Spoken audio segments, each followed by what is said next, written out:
magic of the Cybernet Space Cube, the computer-enhanced podcast of the future. Transformers Slag Podcast. What's up, everyone?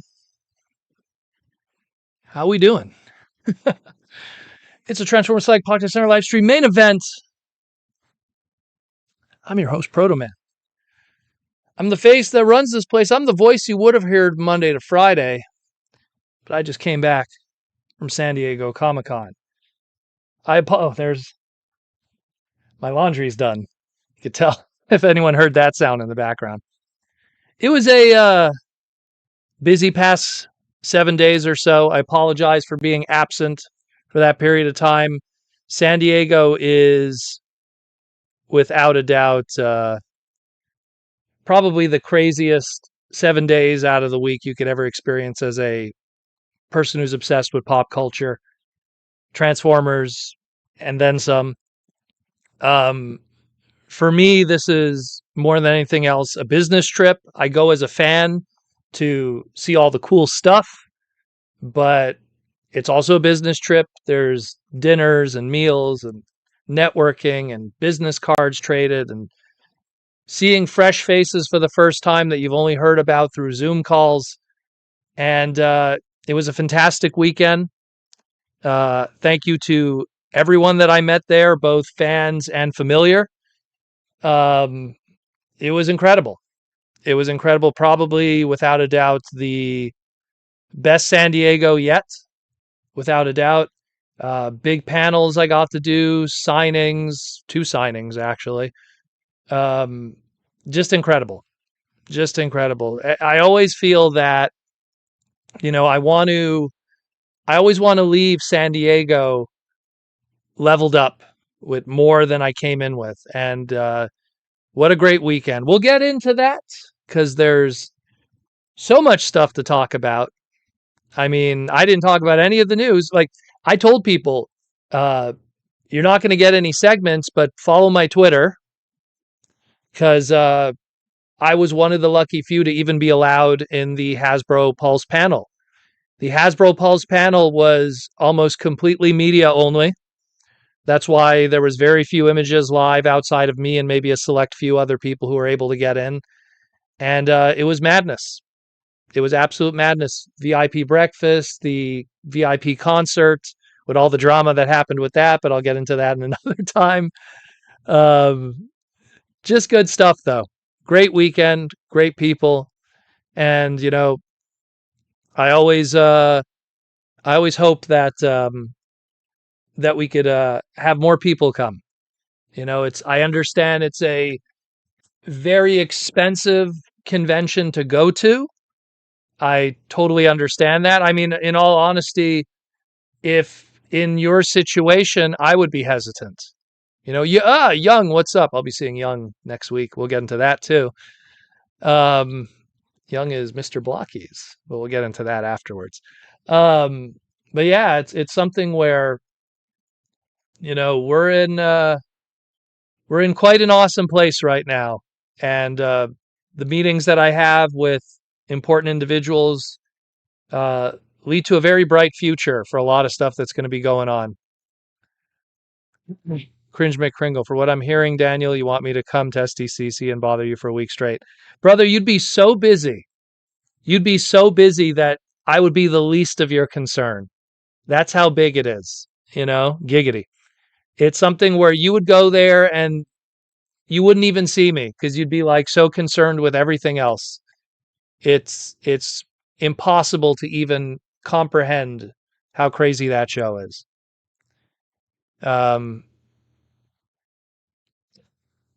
But either way, let's get into it. We got a lot to cover, a lot of new stuff to cover today. I'm not really going to be, if you guys want to talk about the stuff that I posted from San Diego, that's fine. But we're really going to just kind of cover the new stuff that happened this week since my return. We'll talk about some cool stuff that I got at San Diego. Far from everything. Most of it's already packed away. Just really kind of cool stuff that I want to just give shout outs to people and gifts and everything. Oh my God, I forgot some of the other gifts upstairs. Crap. I got a lot of gifts from the signings. Man, I have to go get those two later. Maybe I'll do that next week because I packed away a lot of the comic book stuff, but a lot of we'll get into it when we get to that part. But yeah, man, San Diego is just I can't stress it enough. Like people always hear about it. They always see pictures and everything. I've been to humongous conventions in the past, huge shows in the past, and nothing compares to San Diego. It literally takes over the city. It's something that, people always talk about like, oh, how's New York Comic Con? Or maybe they should move San Diego somewhere else. Yes, that would be fine, but there's very few places that are set up that you have a gigantic convention center that's like the size of two football fields. And then you got an extra Hall H that's like just for panels that's like the size of one football field. And then it bleeds over into downtown San Diego where all these pop-up shops are happening. You could literally go to San Diego Comic-Con, not even get a ticket to the show, and enjoy the experience bigger than any other convention you ever gone to and never even go through the front door. That's how crazy just the outside experience is. And the pop-up shops and all the craziness and Super 7 and Nacelle and it's wild. And Nintendo had a huge thing going on off grid, and so did Magic the Gathering. And like, no joke, my wife disappeared all of Sunday just to like go around to like all the little Nintendo stuff and everything while I kind of like manned the booth with Symbiote and stuff. And, all the glory to her because she came back with a whole bunch of swag afterwards.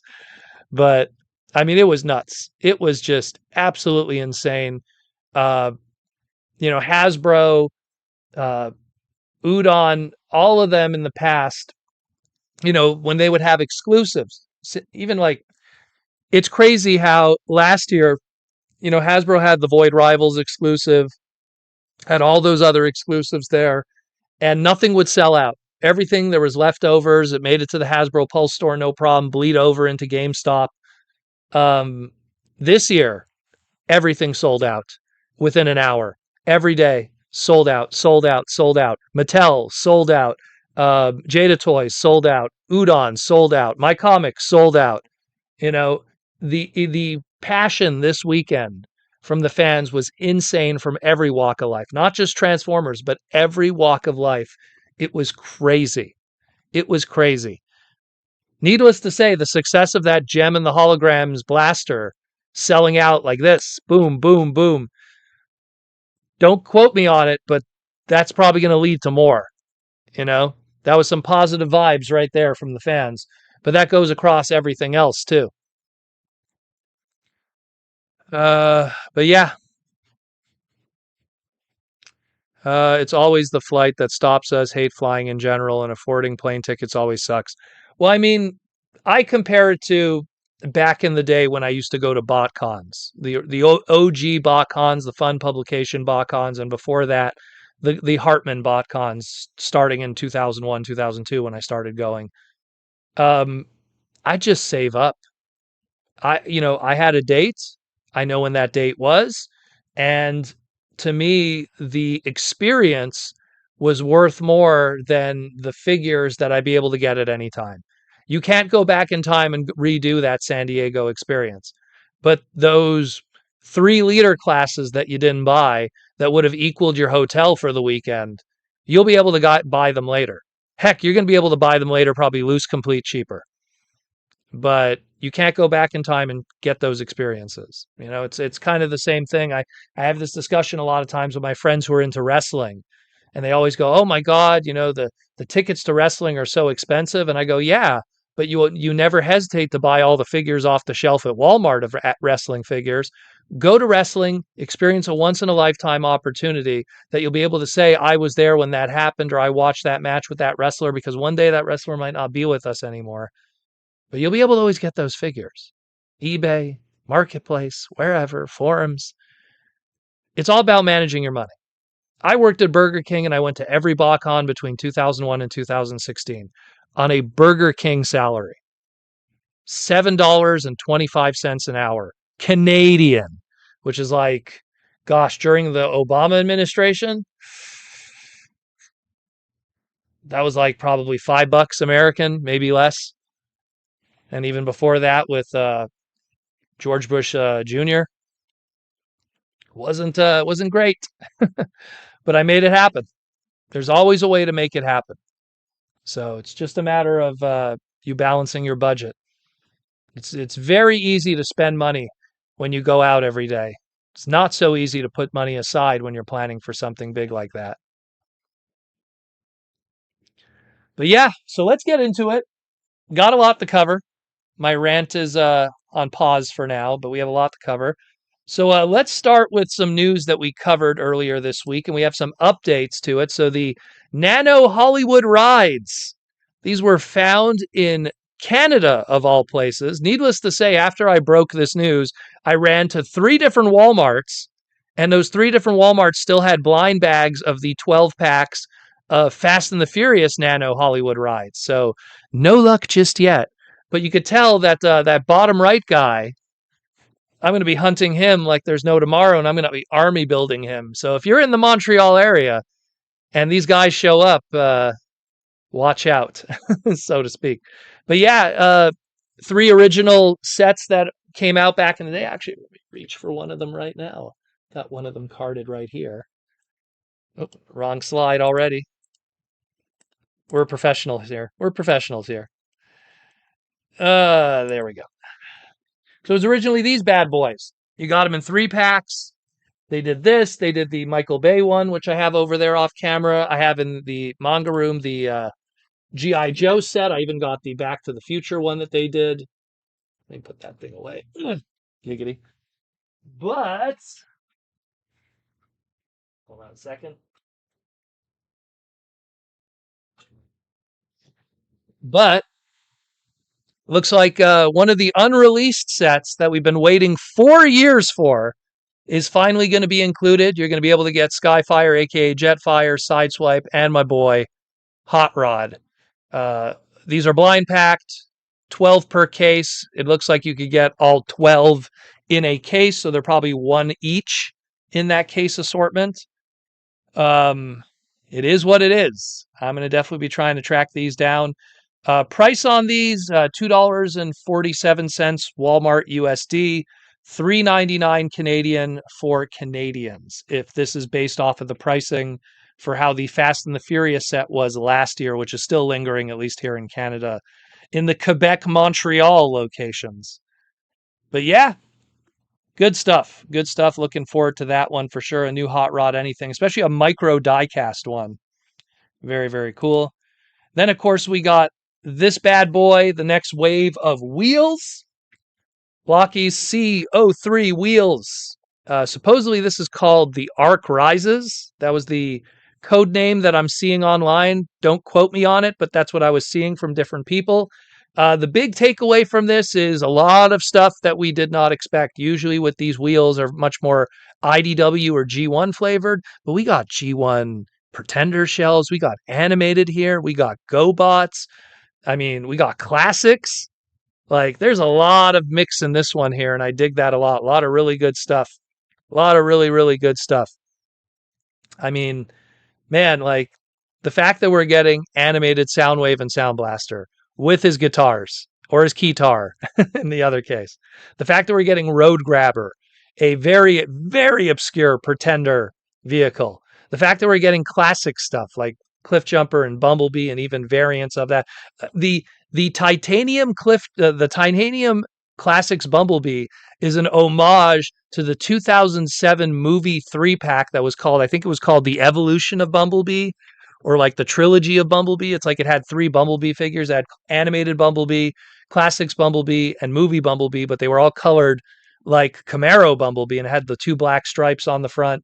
So that's a nice like deep cut that even though it's a classics figure, it's also technically a movie 2007 toy exclusive pack-in figure homage. Very fascinating. We're getting jazz here. We're getting flight mode tracks. Like, the sky's the limit. Triple changer Astro Train. You know you're going to see that alt mode at some point in the next wave. A lot of great stuff. Evolution of a Hero 3-pack. There we go. Thank you, Cringe. If anyone would know, it would be you. I have that box set somewhere. I have a few of those sealed. Never opened it because they just look so nice in the box set. But man, oh man, man, oh man, like what a bunch of stuff. What a bunch of stuff going on here. So looking forward to this.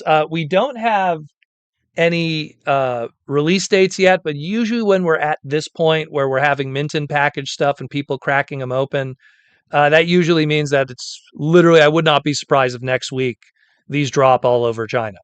Would not surprise me at all. Man, look at this. Like, think about it, right? There is 12 die-cast releases from Blockies in the 64 scale. And look at that. Like, what are we, 4 waves into it now? So that's pretty crazy. Like, you get the 12 releases, 4 waves. So that what are we already at, like 88 different 64 scale die casts, while Hot Wheels is like we could barely get like, half a dozen. So they're really crushing it. This is great. I mean, there's tons of G1 stuff here too that just works just as well. So stay tuned for that with more, but we'll see what happens in the very near future. And then speaking of blockies, this also leaked out. Looks like we got the next wave of Defenders, Wave 8, version 8, called Battle Stars, and rightfully so, because it features Transformers Battle Stars characters. We got Star Convoy, we got Super Megatron, we got chases of Star Convoy and Super Megatron with extra stuff. We got Star Convoy's Battle Station Roller. We got Super Megatron's Battle Station base. We got Sky Gary. Let's zoom in on that one in a second. Hold on a second. We got Sky Gary. Talk about, like, in what world are we getting a Sky Gary figure? Look at that. Right there in the middle, boys, next to Swoop and the Shattered Glass Bumblebee. Sky Gary. Incredible. Incredible. And, of course, we got Tarn. We got Windblade, which is always good to see the gals. RC, Drift. We got a glittering smokescreen, as they call it, which is a shiny. I mean, the vehicle modes, all kinds of great stuff here. This is wild, to say the least, that we're now doing Battle Stars, but it really shows, like, man, it really, really shows that Blockies is willing to go to all different lengths to do all kinds of wackiness that's going on in the Transformer space. I mean, at this point now, if you're doing Battle Stars and you're doing stuff like Sky Gary, I think anything is possible. You name it. I mean, if they said, like, oh, we're going to do a Blockies wave of BotBots characters. We're going to do a Blockies wave of, like, Beast Machines. We're going to do a Blockies waves of, like, stuff that's, I don't know, let me think of something that's even more, like, more deeper BotCon one-shot characters. This is nuts. This is nuts. Sky Gary, to me especially, because you have to understand, Sky Gary, while he was probably one of the most bootlegged figures in the 90s, I have probably like 7 different versions of bootleg Sky Garys on top of the original, which you could probably see chilling. You can barely see him over there. There's some of his wing getting blocked by the box, but that was my whole Battlestar section there. But Sky Gary is one of those guys that just never got any other figures, never got updates, never got new versions. I mean, the closest you could say is maybe a Kabaya kit that he got in 1992 or 91. That's about it. So, man, oh man, that is really cool. That is really cool. Yeah, wave of Action Masters, Lizard Sphere X. Hey, we could get Rad, we could get Bonsai-tron, we could get, push buttons included with all the other characters. Sky Gary as a commander, I would like that. Sky Gary as a commander would make sense because he's a base mode kind of thing too. Yeah, I need to shave. It's been a busy week. But yeah, that's crazy. That's a really cool one. So looking forward to that one for sure. Then let's talk about some new Wild Beast, Wild King stuff. Loving this one here. Hydrophant. This is a WWK B09 Hydrophant. This is Energy Beast Hydrophant Lightning version. So it's Hydrophant that was originally an Aqua Beast. Now he's a Lightning Beast. Has all the beautiful colors there and can combine. And then, of course, we have this bad boy here. We got Gaia Knuckles. This is WWKB 010 Energy Beast Gaia Knuckles, a.k.a. a ground type.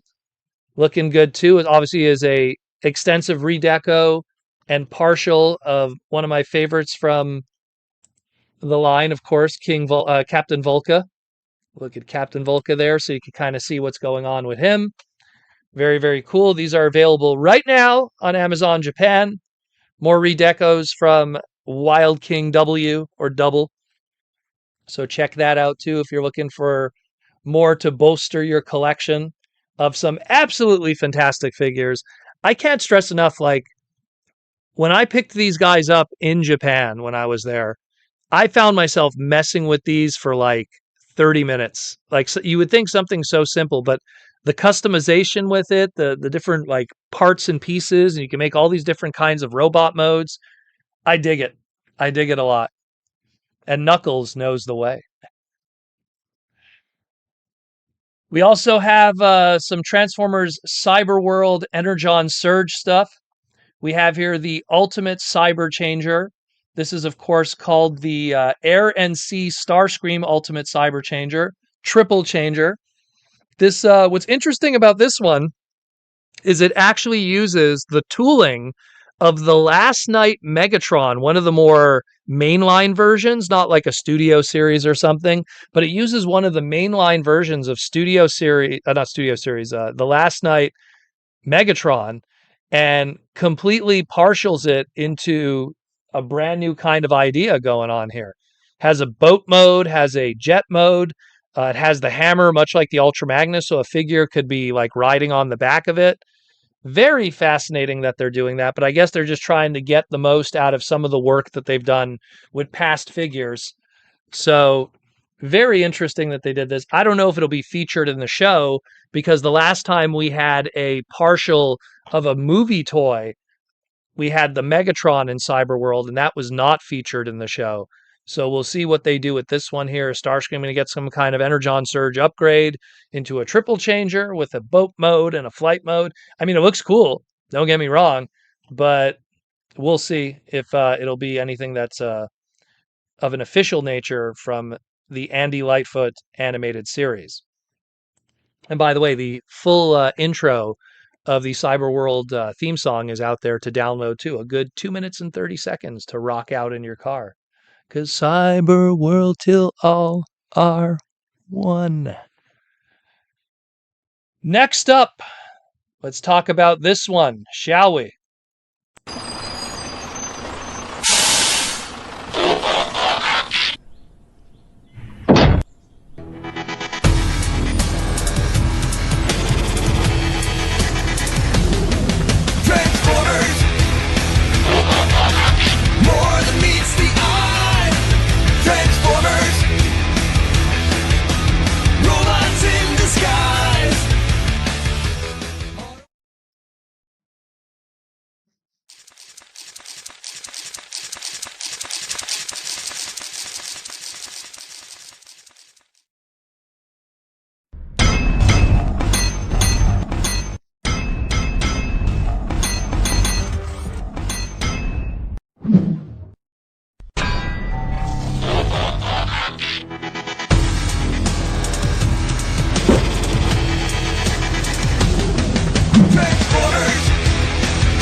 So this is something that's been cooking behind the scenes for a bit.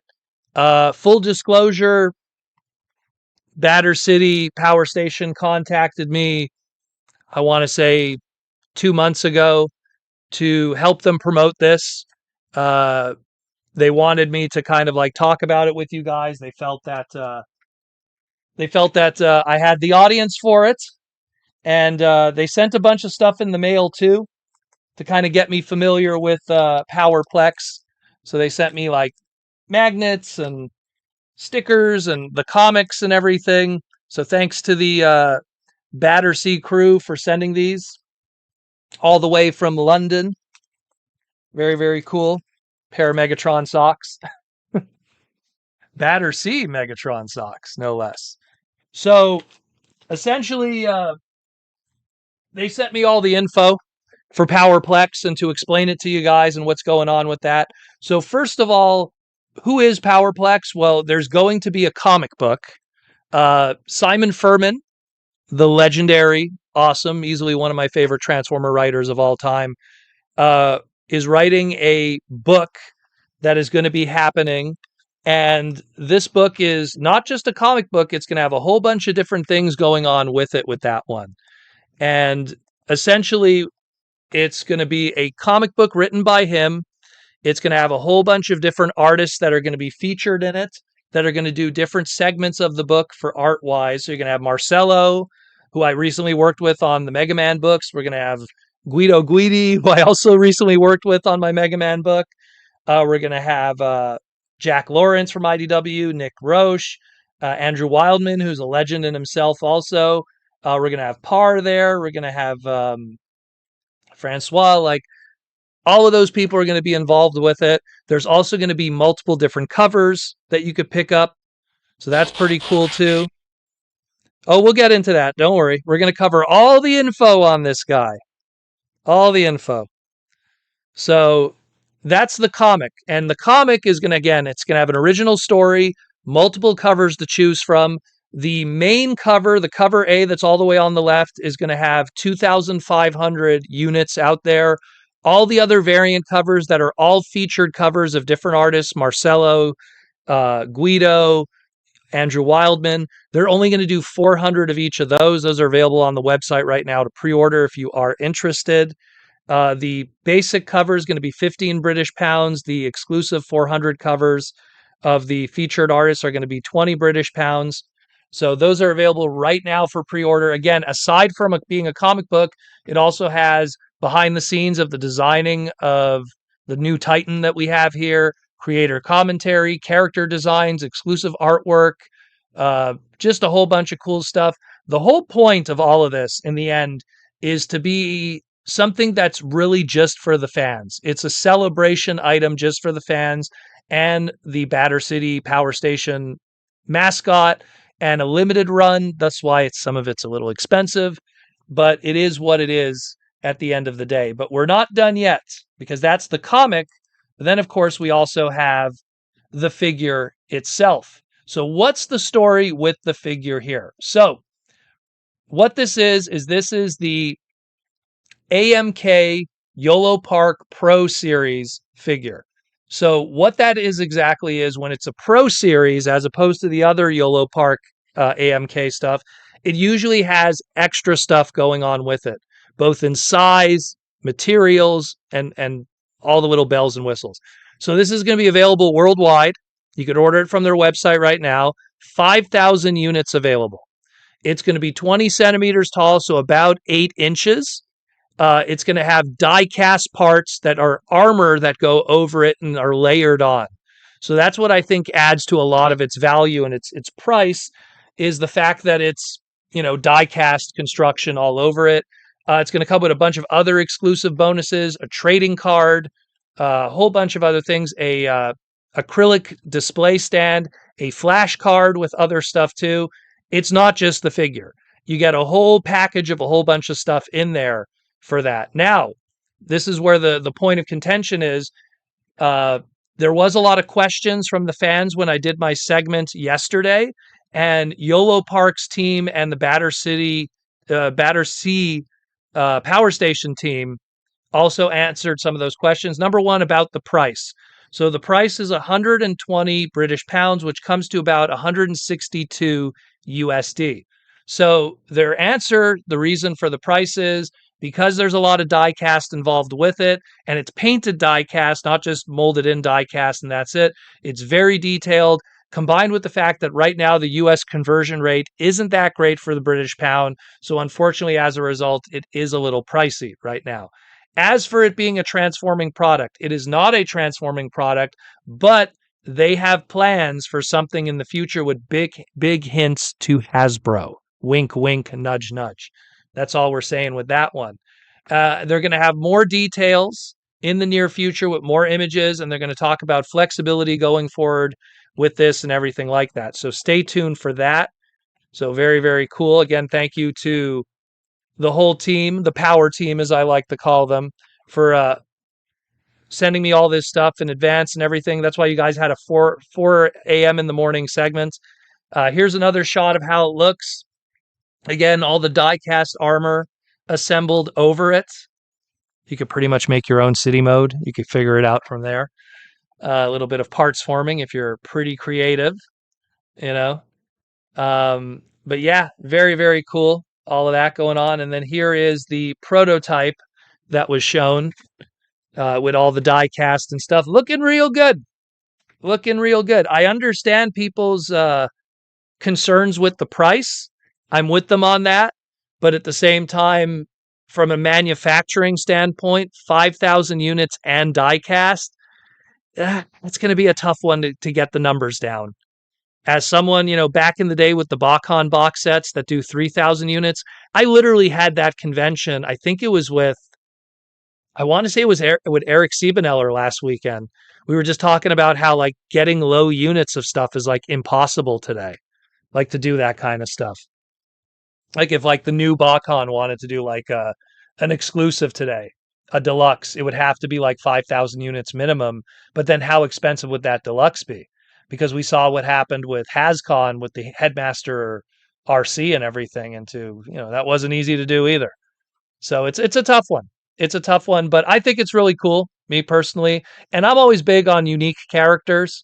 How many times could I buy Fortress Maximus? How many times could I buy Metroplex? How many times could I buy Triptychon? I must be on my like 5th time by now. So to get a new character, and we're going to be getting a comic that's going to explain his origin story and put him into the lore. I mean, I'm down. I'm down. And I like what YOLO Park is doing. I recently just messed with their BotCon exclusive. Let me just pull that one out, giggity, just to show you guys. I was just messing with this one recently that I opened up, their BotCon exclusive Ladybug. And I mean, I love their stuff. Their Beast Wars stuff is top tier. Anyone who has that Dinobot knows what's up. Man, that thing is, if you don't have the masterpiece and you don't care about transformation, get that YOLO Park Dinobot. My goodness, that thing is incredible. That is screen accurate as F. But yeah, this thing's cool. Check it out. Again, Battersea Power Station. Go check out their website. Everything is up for pre-order right now. 5,000 units. And when it's done, it's done. But this will definitely, if this is successful, it'll definitely tell Hasbro, hey, maybe we want something bigger. Maybe we want something crazier. And maybe we want something more. So let them know what you think in the comments below and everything like that, for sure. And thank you, the Power Team, for all the love and support. And loving what we do here on the Transformer Slag podcast and all the crazy people that tune in every week to enjoy what we do here. So check that out, yo. So that's it more or less for news, but we still have much to talk about. Much, much, much to talk about indeed, to say the least. Maybe we'll start first with some Symbiote stuff. Might as well cover that. So Symbiote Studios, we did San Diego. It was a fantastic show, broke all records of sales. Stuff was selling out like crazy, incredible. New stuff was added to the Symbiote Studios collection that are now on the website right now. So let's get into that first. So we have all the new Symbiote Studio stuff that has been added. The Devastator plush, Devastating Devastator, the very large Devastator there. He will be available soon on the website. Stay tuned for that. The brand new Soundwave shirt, which I am rocking right now, the Symbiote Studio Soundwave Catnip shirt, is available on the website right now. So is the Swoop.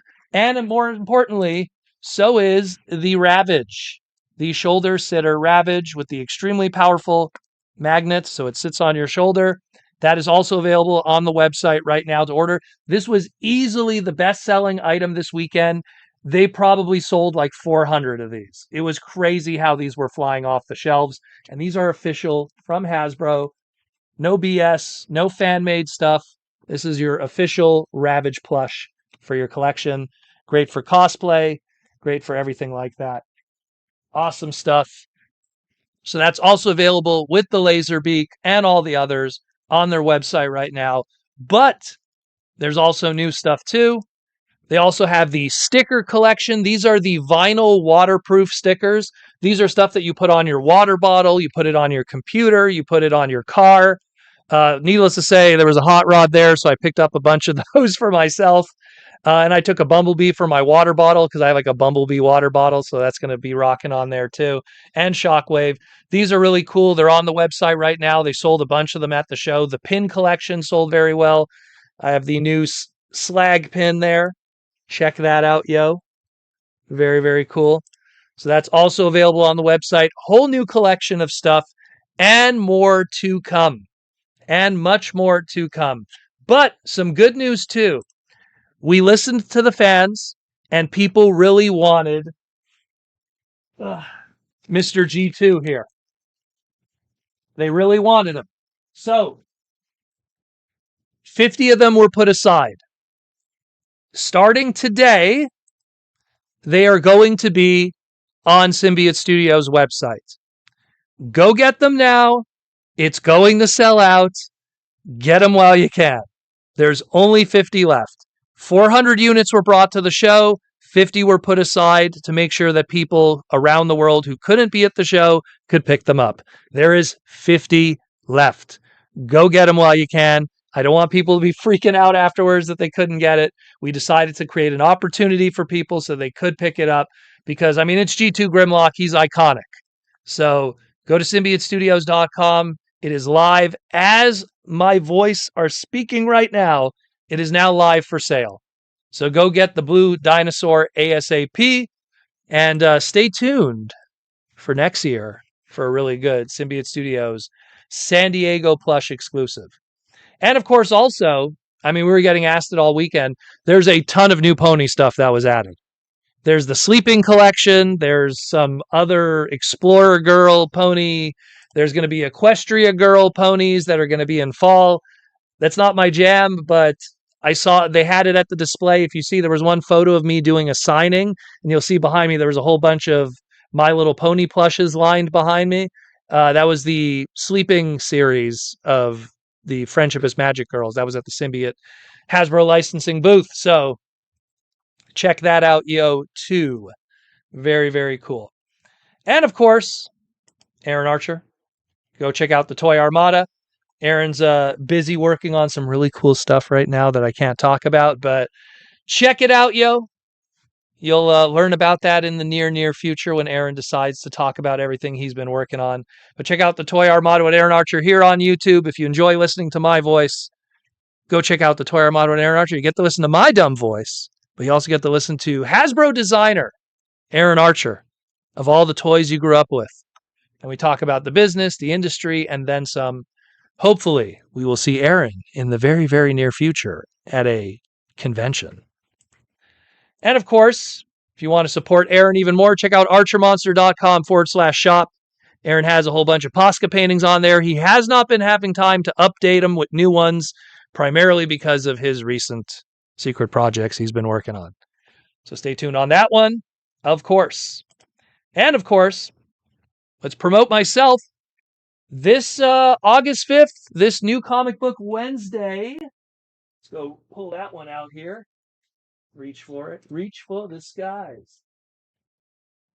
Mega Man X issue number 5 hits comic book stores. It says July 22nd. They actually delayed it because July 22nd was we were going to debut these at San Diego, and we did exclusively to San Diego. I didn't know the rest of the world wouldn't be getting these.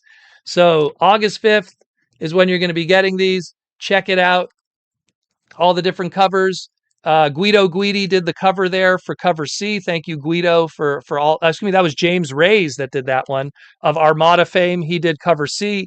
We have Atomic Marshmallow that did cover D. We have Edwin Huang, who's awesome, that did cover B. We have Hanzo, who did cover A. We have Chamba, who did cover X, which is the video game console cover cartridge. Fantastic stuff. Absolutely love it. Go check it out. The conclusion story to the Mega Man X1 game story, but we are far from done.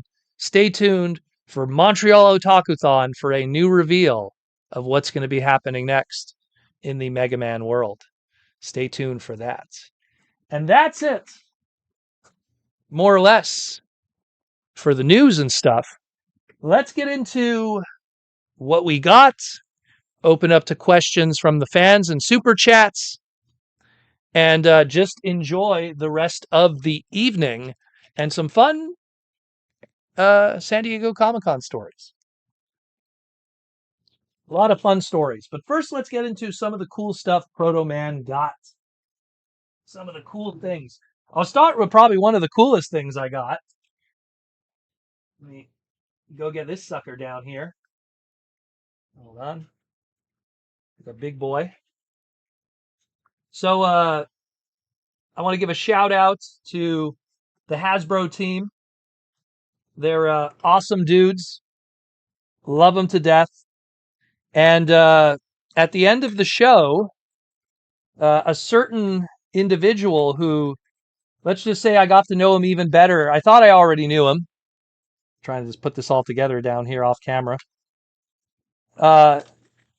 Shout out to Evan Brooks. You know, I thought I knew Evan. Thought I had him pegged. Thought I understood you, Evan. But apparently Evan is one of the real boys. Apparently Evan is a insanely huge Mega Man fan. Insanely huge. Like, there's tears to this. And I didn't realize just how much of a Mega Man fan. He was being quiet about it. All this time, me and him talking, I didn't realize it. But Evan gave me a gift. He gave me quite the gift. He's like, hey, Proto, do you want a dinosaur? Thank you, Evan. So he gave me Titan Class Grimlock with a Leader Class Optimus. Thank you, Evan. I had hell of a time putting that in my suitcase, but that was a awesome gift. You're awesome, my friend. We will talk about more about you and everything later today because we went out to dinner with the whole crew and stuff. Very, very cool. Thank you for that, Evan. That was very cool of you. And then, not to be outdone, Nate was like, hey, Proto, you want a cereal box? So thank you, Nate, for a lovely, delicious box of cereal of Transformers. So thank you for that, my friend. Very, very cool. Nate is also absolutely awesome. Very, very awesome. But it doesn't end there.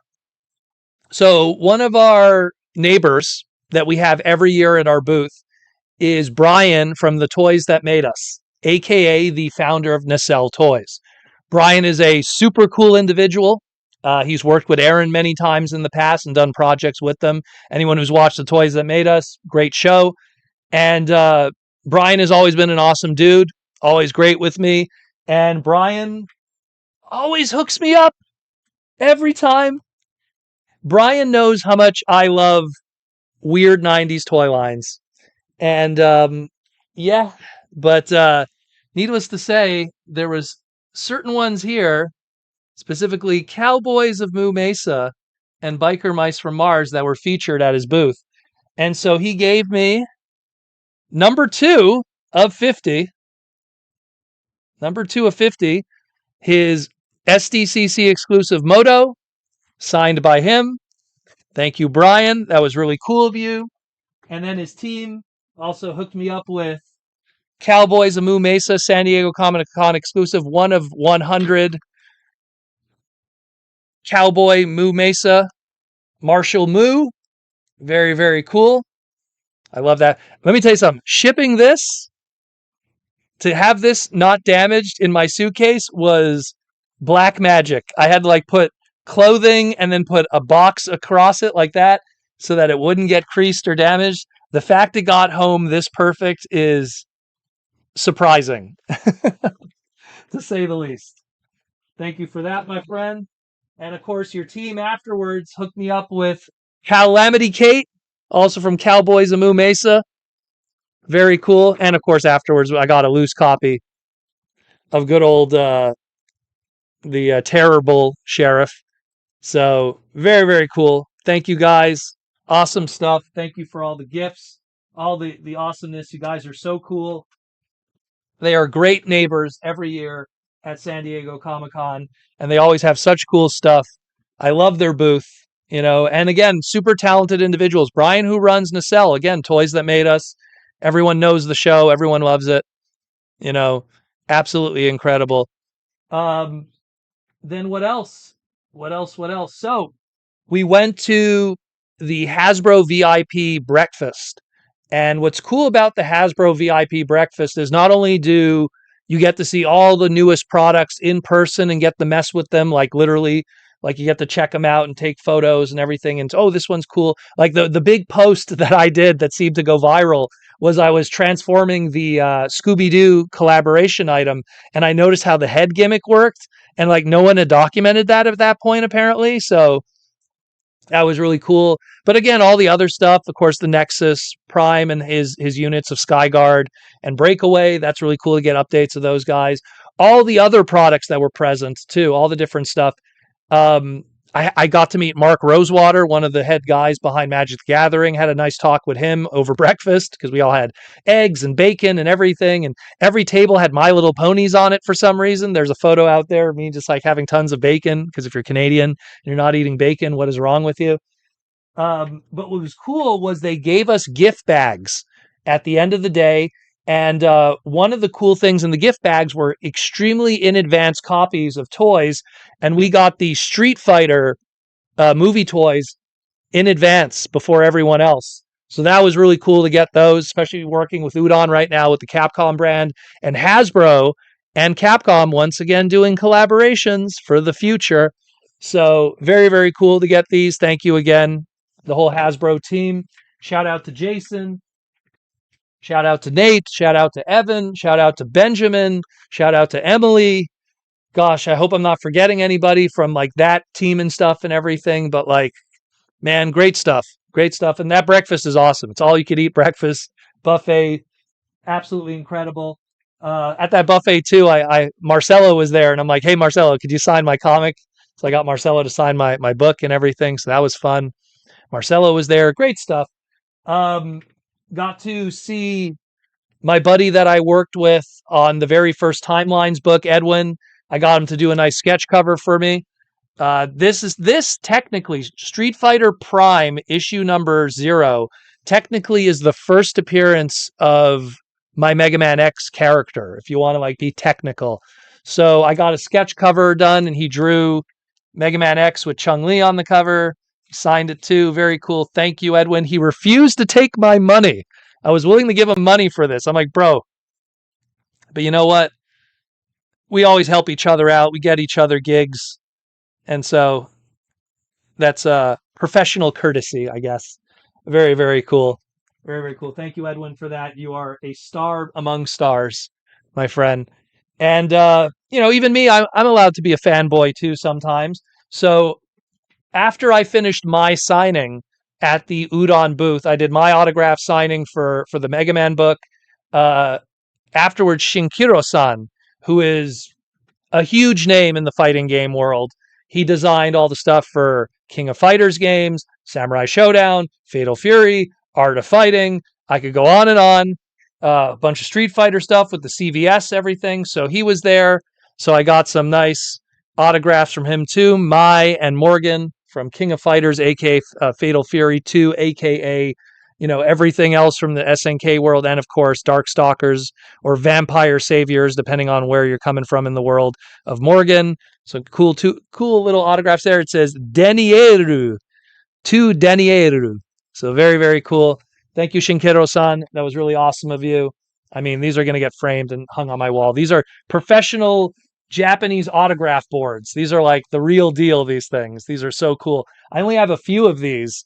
When I met the voice of Piccolo from Dragon Ball, I got them on these too. So very, very cool. Thank you for those, Shinkiro-san. That was awesome.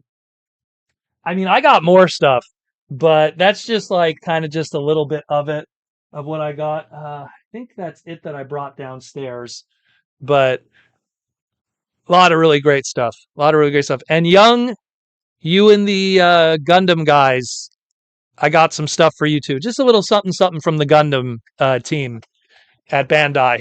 So stay tuned for that. Just a little something, something, little something, something. So stay tuned for that. Roman says, hey, Proto, did you visit the Four Horsemen booth to see the Skeleton Warrior figures? Yes, I did. How I even discovered that was I was like, when I arrived on day one, I arrived on Wednesday, and I was walking towards the Symbiote studio booth, and they were literally just setting up. It was like this giant cardboard cutout on the side of their booth of skeleton warriors. And I was like, what? Every 90s toy line is coming back. This arm cannot have enough 90s toy lines. So very, very cool. Very, very cool. Skeleton Warriors, like, my God, like KB Toys, they're doing stuff with Haya Toys and KB Toys, the branding. They're trying to bring back KB Toys. Like, there's just, it's so cool. San Diego, no joke, guys. I was there for 7 days. I barely saw maybe 40% of the convention. There was just so much going on that, like, either I was tied to a booth or I was stuck somewhere doing something, whether it be an autograph signing or helping with everything. I mean, me and BMAC in the shipping yards afterwards, just loading trucks, like it was absolute madness. It was absolute madness that weekend, but I wouldn't change it for anything in the world, because after you're done all that sweating, after the Sunday is done and you've loaded up the trucks and the weekend is over, you go back to your room, you shower, you put on a fresh pair of swag clothing, and then you go down to the Pasta Steakhouse or wherever, and you hang out with the boys and you have a good time. And literally, like, I had the most wildest Sunday. It was, to the left of me was Evan Brooks from Hasbro Transformers. In front of me was Matt Bozon, the creator of Shantae. If anyone knows Shantae, Half Genie from Way Forward. To the right of me was one of the head Mega Man dudes. It was just writers. It was just this wild, networking dinner of all kinds of different walks of life over pasta and garlic bread. And it was just absolutely crazy. But that's the magic that happens at San Diego, and the collaborations that come later of that. So, fantastic weekend. I can't wish for anyone else enough to be able to do those in the future. They are so great. But, you know, fantastic time. Fantastic time. There was just so much stuff. I tried to share as much as possible on my Twitter of just cool stuff that I found that I liked. I mean, the one that honest to God, like, I was like, that I didn't expect at the show, that was really cool. I showed it on my Twitter too. Let me find it here on my phone to show you guys in case you don't have the Twitters. Let me find it. But it was a nice little, celebration piece, if anything. For people that don't know, the former CEO of Hasbro, Brian Goldner, who was so instrumental in the success of Transformers on a global scale, specifically, just going into the Michael Bay movies and stuff like that, and just reinventing the brand. I mean, it was his vision to do, like, let's reinvent everything for Unicron Trilogy, and bringing in Aaron Archer for Unicron Trilogy. Brian Goldner is a huge part of that. And Brian was brought in, man, where's that photo? Brian was brought in from Bandai of America. There it is. Well, he was brought in from Bandai of America because prior to him becoming CEO of Hasbro and really running the shop until his passing, he was like the MVP of Bandai, in terms of, like, he was instrumental in Power Rangers' success in Bandai in the West. And his biggest success, not only just Power Rangers, but he brought over Tamagotchi.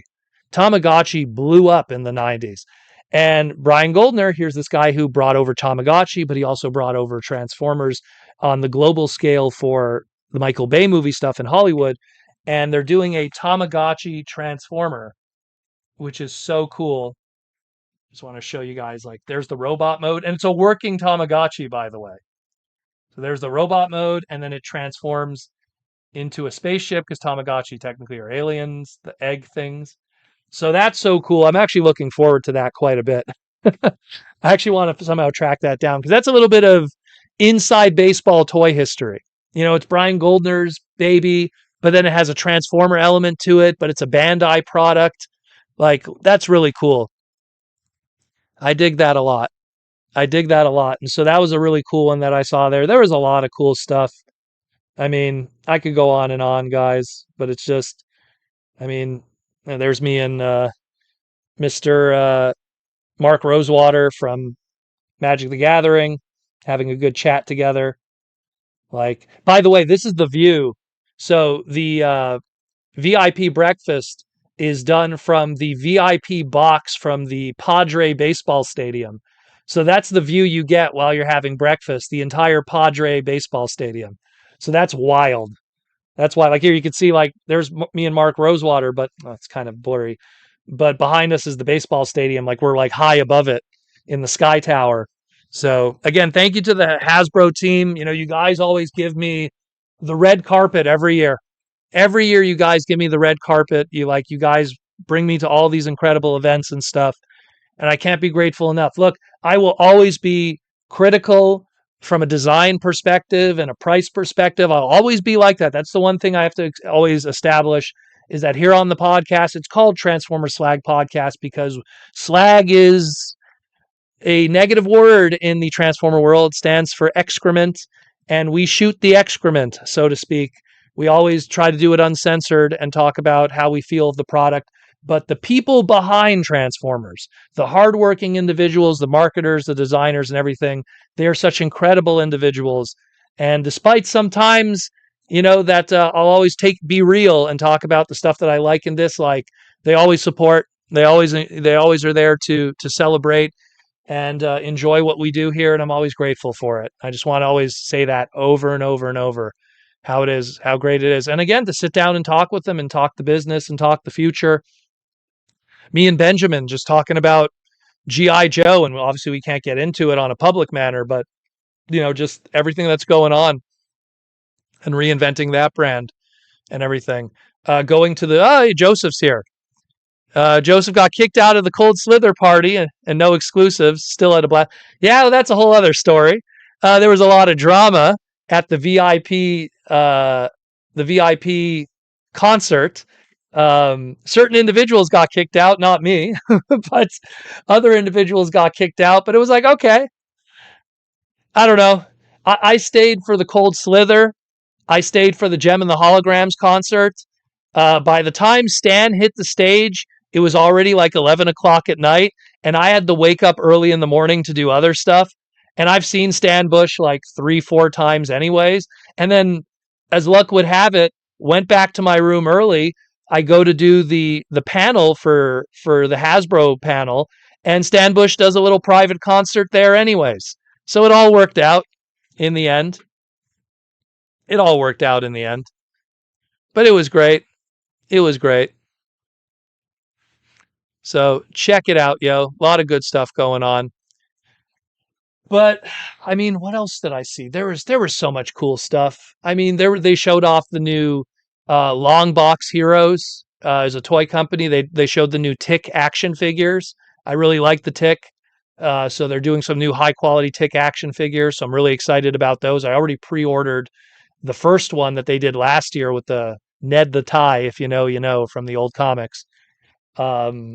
So I pre-ordered that. So I have that coming, but they have all the Mucus Tick and Chairface Chippendale. They showed the new Cops figures that are going to be coming out. We have Bulletproof, and we have Sundown that are going to be getting figures too. So it's cool to see the Cops toys getting some revivals. A lot of great stuff. And I want to say before I forget, shout out and congratulations to John Warden, who I got to work with at Hasbro. John, who ended up going to Loyal Subject and working on the mask stuff over there. Congratulations to John Warden, who now is currently moving to Europe. He is going to be working on the Lego brand, and you could probably figure out where he's going to land there when he arrives. So congratulations to John Warden and all the success for you and your family in the future with the Lego brand in Belgium, Denmark, something like that. I think he said Belgium to me, but yeah. So congrats to him and all his stuff going on in the future. Again, San Diego is a reunion of individuals to hang out, to talk, the future, what's happening. Great stuff. Great stuff. Stay tuned for that, and definitely a lot more that's going to be happening. But just awesomeness. Absolute awesomeness. I can't stress it enough. But looking forward to the next show. So if you guys are keeping track, uh, next Friday, Saturday, Sunday is going to be Montreal Otakuthon. It's the second largest anime convention in North America. It is massively huge. 4 floors, huge stadium. I can't even describe how big it is. And it is going to be happening next week. I am going to be a guest at that. I'm going to be having a huge booth. One part of this huge booth is just going to be Udon and Mega Man stuff, and I'm going to be doing autographs and signings and selling stuff there. The second half of the booth is going to be Hasbro related stuff, sealed product, and everything. So stay tuned for that. Just a lot of great stuff. We're going to be doing some panels. We're going to have some reveal panels. We're going to be doing stuff at the Gundam crew, who Young is in the chat here today from the Gundam crew. We're going to be doing stuff with the Gundam crew. And at their they have a whole room just dedicated to their stuff. So I'm going to be doing a panel there too. I might switch it up a little bit. I'm still on the fence of what I want to do with that panel. I have a few ideas. One of our head guys, unfortunately, broke his leg. Whole other story. So I kind of want to maybe switch it up a little bit. But either way, that's going to be happening. Again, look up Otakuthon on your Google machine. Get the date, get the time, and get when it's going to be happening next week, and swing on by if you're in the Montreal and or surrounding area. Absolutely massive, amazing show. A whole bunch of Japanese guests. If you're looking for Japanese voice actors and autographs, like rare autographs, I mean, it's going to be happening that weekend. The voice of Yu Yu Hakusho is going to be there. The Japanese voice. This ain't no dubs. This is Japanese people. It is a massive convention. So check that out too. A lot of really good stuff. I mean, just exciting. Just absolutely exciting. So cool. And then after that, then I'm free. Then no conventions until I think TFCon Orlando. I think that's it. Then I could breathe. I won't have to worry about anything else. No joke. Like I always say, like when late June comes around, it's just one thing after another nonstop. TF cons and all kinds of things and little conventions in between and Japan trips, and it gets nuts. It gets nuts. But yeah, so either way, that's it more or less. I want to believe that's it more or less. If there's any other, you snagged the G2 Grimlock T-Formers. Yeah, again, get that Grimlock while you can. 50 units. Let me just put that up on the screen again for a moment. Got to promote everything for you guys. But again, 50 units. That's all there is. Once it's gone, it's gone. And that's it. So get it while you can, people, on symbiotestudios.com. Swing by. I'm worried it's probably sold out maybe now. I don't know, because now it's live. So we'll see what happens with that. And again, same story. Go check out, what's happening with the Battersea Power Station and their Transformers Powerplex. Go pre-order that if you are interested. A lot of good stuff happening. A lot of good stuff happening, to say the least. So you got the Grimlock, the Ravage Sitter, and the new Soundwave shirt and the Devi pin. Yeah, the Devi pin's huge too. Right over here. I brought it upstairs. The Devastator pin's pretty large also. And then they're going to have that Devastator plush, which is that Devastator plush. It's pretty big. Pretty big. Where's the slide of that one? I mean, the photos don't do it justice because of scale, but that Devastator plush, when it is available on the website soon, it's a massive one. They offered me the test shot at the show, but I just didn't have space in the suitcase. There just was no space.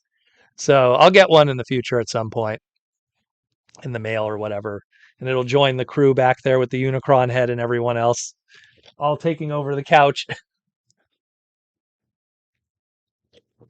But that's awesome that you picked up a bunch of stuff. T-Formers. Very, very cool. Very, very cool. But next stop again is going to be Otakuthon, and then after that, we're going to be pretty chill. We're going to be pretty chill for a bit. I mean, TFCon Orlando, if I recall, is October, is it early October or late October? I lose track of all of these things. But so that's still a couple of months away. So a time to breathe and plan other things and work on other projects and stuff, and gives me time to not have to worry about traveling. Traveling takes a lot of time. It's probably like, I love going to conventions, but I'm not a fan of traveling, especially considering like I'm in that northeast pocket of North America along with New York City, where everywhere you go is 5 hours minimum by flights. Is it late October? Okay, cool. I don't know. So it's around Halloween, so probably gonna get to see a lot of good cosplay at least also. Wonder how the weather's gonna be there. At least it won't be in summer like BotCon did one year. That was brutal. That was ugh. BotCon Disney was the worst. The worst. I've said it before, and I'll say it again. Butters, you want to come join us? He's looking at me like, Butters, come. But it's something where you want to come in. He's like, "Is it a trap? Why is he calling me over?"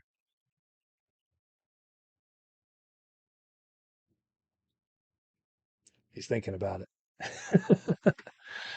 You haven't been on camera in a while, Butters. You haven't been on camera in a while. Nah, he changed his mind. It's like, oh, screw that. Maybe I could catch him. Let's see if I could catch him. Hold on. He ran. Damn it. He's waiting for food, I think. Anyways, went to Orlando in late November. It was still 85 Fahrenheit. I am Canadian. What is there 85 Fahrenheit? What is that in Celsius? All I know is that it's very humid there, and their heat is very like sticky, and which does not bode well for the chemical compositions that sometimes happen of the waft of conventions. Let's put it that way, in the most eloquent way possible. Um, Tiny's around. Tiny's around. We actually recently got her. We got her groomed, so she has like a wacky hairstyle because she has like a heavy coat, and because it's summer right now, you know. Yeah, butter slipped through my fingers. 32, and it's gonna be a humid 32. That's the worst part. A humid 32. Not fun. I'm gonna be blasting the air conditioning all weekend. I will never forget BotCon 2010, BotCon Disney. I was rooming with Alex Milne, and Alex Milne also hates the heat, and he was blasting the AC that I swear you could probably see your breath in his room. It was so cold in there. And you know what was stupid? Like, I've been to so many hotels, and BotCon Disney doesn't even have a fridge in their hotels. So you can't even have like a cold drink in your room waiting for you when you come back from a hot day, because they want you to buy everything on site. $8 croissants, $11 hot dogs, $200 sushi. I wish I was over exaggerating. Cats are running around.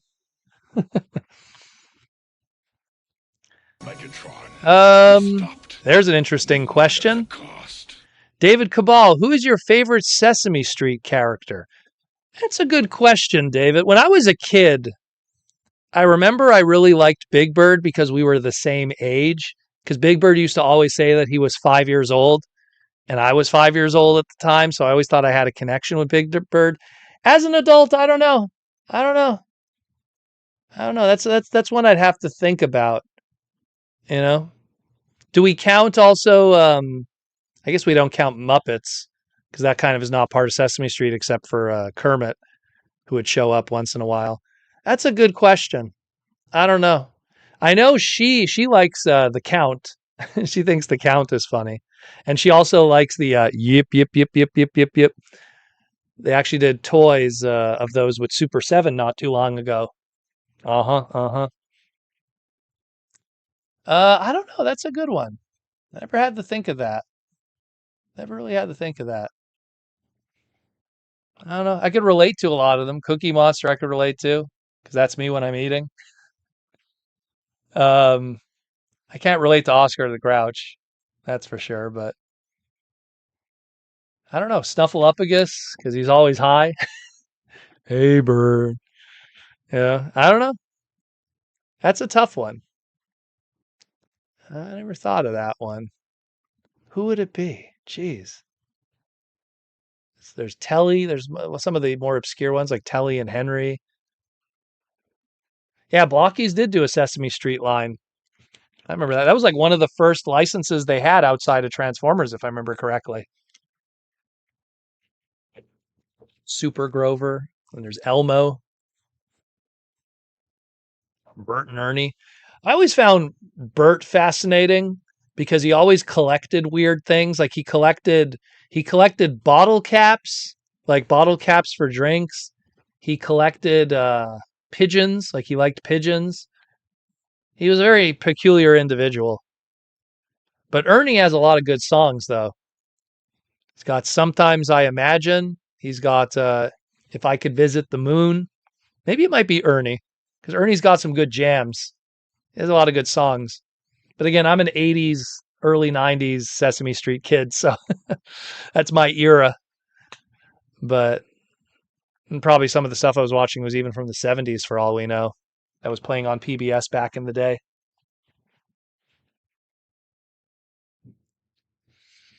Well, a lot of PBS stuff, David Cabal, was filmed in Burlington, Vermont, and it wouldn't surprise me if stuff was also filmed in Canada because it's like right on the border. Like right on the border. Like Vermont is like 30 minutes by car to Montreal, with a border only getting in the way. And in a pre 9/11 world, that border was, hey, how you doing? I'm going to the States. And you just go right through, It was a different world back then. Thank you. Thank you. I love my jacket too. I got to add some new stuff to it one day. I got to add some new stuff. I'm working on another jacket too that is going to be only video game stuff, like weird video game stuff. But I don't have enough patches yet. I have to collect a few more. Shout out to PBS Kids, my whole childhood from T-Formers. Yeah, I mean, I remember like the shows that I used to watch growing up was Mr. Dress Up, which was like a Canadian-based Mr. Rogers. I love Mr. Rogers. Fred Rogers was probably my favorite out. Like you could say what you want about Sesame Street, but Mr. Rogers' Neighborhood was my jam because what was cool about him, and maybe it was just the luck of the episodes that I would watch, but he always would go to stuff that like I liked. Like there was one time he was on the set of The Incredible Hulk, and I love comic books. One time he goes to the bakery, and then he goes to a Donkey Kong arcade machine, and it shows how the machine works and how it's made and everything. And it's like, oh, here he is talking about Nintendo product. Like he was really cool. Mr. Rogers. Like there was like layers to him. And like he was even on the Arsenio Hall show back in the day. So like he had street cred on top of being yeah, sure, he was a very like religious man, you know, of God and faith and everything, but he had his edge. That was cool. Like usually you would associate that with kind of like, oh, he's a bit corny, but no, he was a cool dude. There was a lot of cool stuff about him, you know. I liked Mr. Rogers a lot. And Trolley. That was at Mr. Rogers. The train track. Oh, love that stuff. Feeding the fish, all the little play sets that he had in his kitchen. Such a small little world, but so much coolness going on with all of that. Love Mr. Rogers. Love it, love it, love it. And then years later, years and years later, um, a friend of mine, very close friend of mine, uh, his mom had a kid years later. So like, imagine we're like 10, 11, 12 years old, and now he has like a baby brother. And we were introduced to Barney the dinosaur way later than we should have. And I remember we used to watch Barney the dinosaur and go, what is this garbage? What is this? What is this? Like, this is giving kids like the wrong message. Sesame Street had an edge to it. Mr. Dressup had an edge to him. And then you have like Barney the dinosaur that was just like, believe in yourself. You could do no wrong. And it's just like, no, that's not the message you tell people. BotCon boys need to check their DMs. I will let them know if you want, for sure. You sent them a private message over which platform, Joseph? I'll let them know. Fonhart, video game patch, get Chrono Trigger. Oh, Chrono Trigger's not. Chrono Trigger is a top 5 video game of all time. I don't know if that would work on an obscure jacket. I'm going for obscure stuff. I'm going for a Clay Fighters, Primal Rage. What else is on there that I already have? Rise of the Robots. I got like all these weird patches of like weird, like, short run little video games. Earthworm Jim's on there, who's kind of was popular at one point, but now kind of obscure today. Where's Tiny? Tiny is around. She's tougher to catch. But if I catch her, you know what? If I could catch her, I could show you guys her haircut. She looks so weird now. Mr. Dressup's awesome. Yeah. Mr. Dressup was like the Canadian version of I also liked the Friendly Giant. Anyone knows who the Friendly Giant was? He was cool too. Because he had like those little play sets and everything with the giraffe and the chicken. Love that. Butters is old news. Butters is still the best. Butters is number one. Yeah, the problem with Barney the dinosaur, like, it's funny because I look back at like certain shows that kids grow up on when they're at those most impressionable years. Like, you think about what shows you watched between like 0 and like 5 years old, right? Which really, in a lot of ways, like they sculpt the way you are as a person. Because, yeah, obviously your parents and their socialization are going to lead to who you are as a person, but you spend a lot of time in front of a screen too, like a television as a kid. And I look at Sesame Street, which it had a lot of repetition of knowledge, letters, numbers, and stuff like that. It had a lot of backhanded humor. Like you'd be learning numbers, but there'd be humor involved with it, or there'd be like jokes involved with it, or there'd be like, like you can't believe everything you see because Ernie would be like playing pranks on Bert or something. And there was an edge to it that as a, 1 to 5-year-old, you absorb that stuff and it kind of defines your personality and your humor and just your socialization. And it's the same thing with Mr. Dressup. It's the same thing, Mr. Dressup had his own kind of puppets and stuff. And it's the same thing with Mr. Rogers' Neighborhood, with the World of Neverland. But when you get to Barney and you watch it, and it's kids make believing a purple T-Rex, and then the purple T-Rex kind of always tells you that you're special and that you don't ever have to improve yourself, and whatever you do is perfect just the way you are.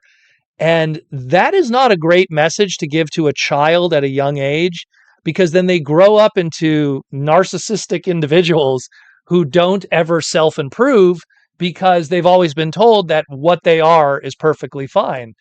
And I always feel everyone should improve. The whole purpose of not gaining knowledge and learning things is accepting the fact that you don't know everything, that who you are is always half-baked, and there's always that next stage. Who I was when I started this podcast is different than who I am now, and it will be different 5 years from now. For the better, I would hope. For the better.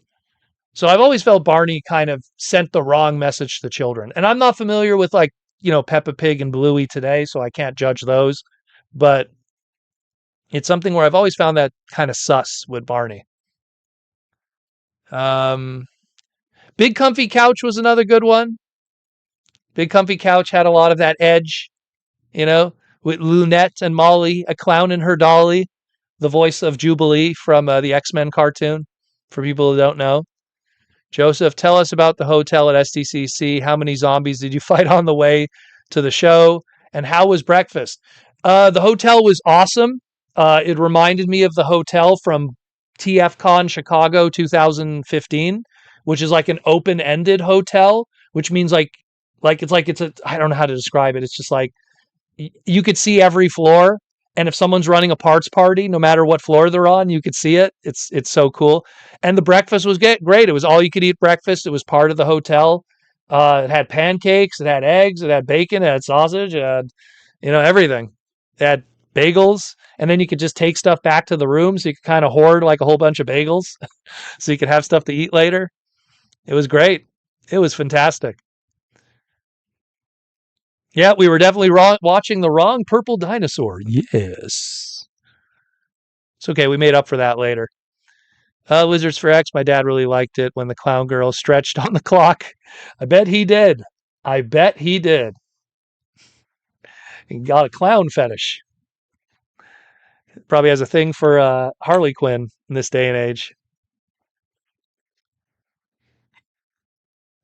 TFCon Twins Blu-ray is exceptional. Definitely a good show for all young.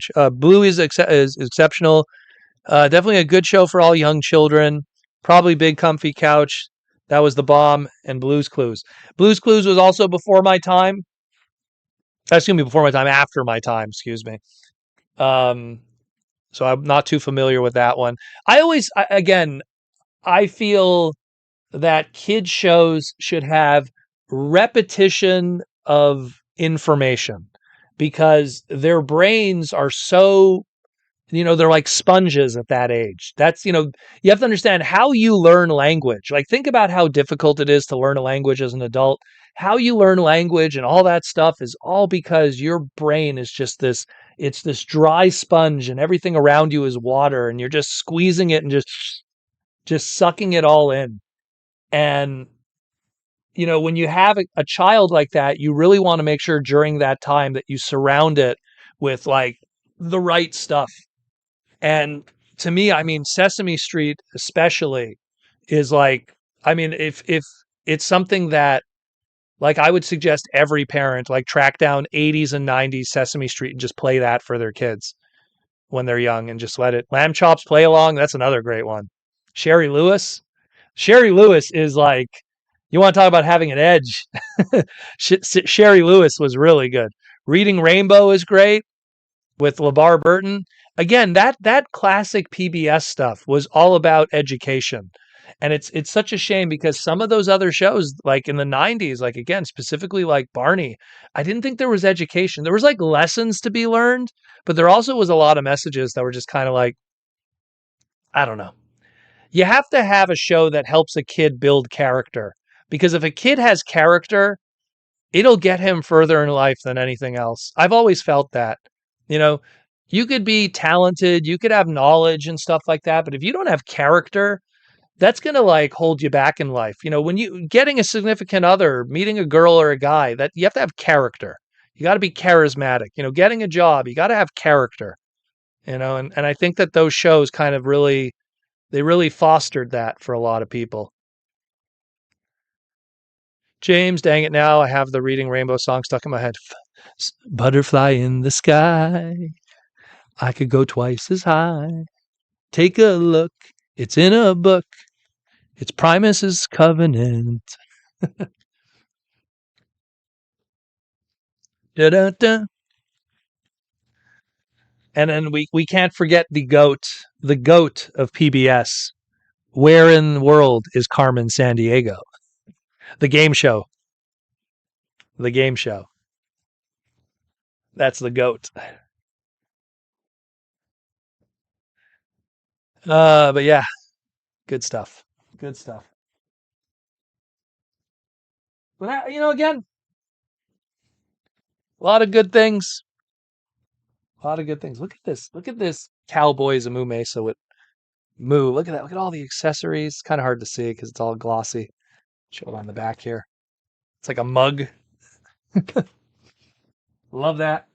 The Tumbleweed Bar, Tumbleweed Saloon,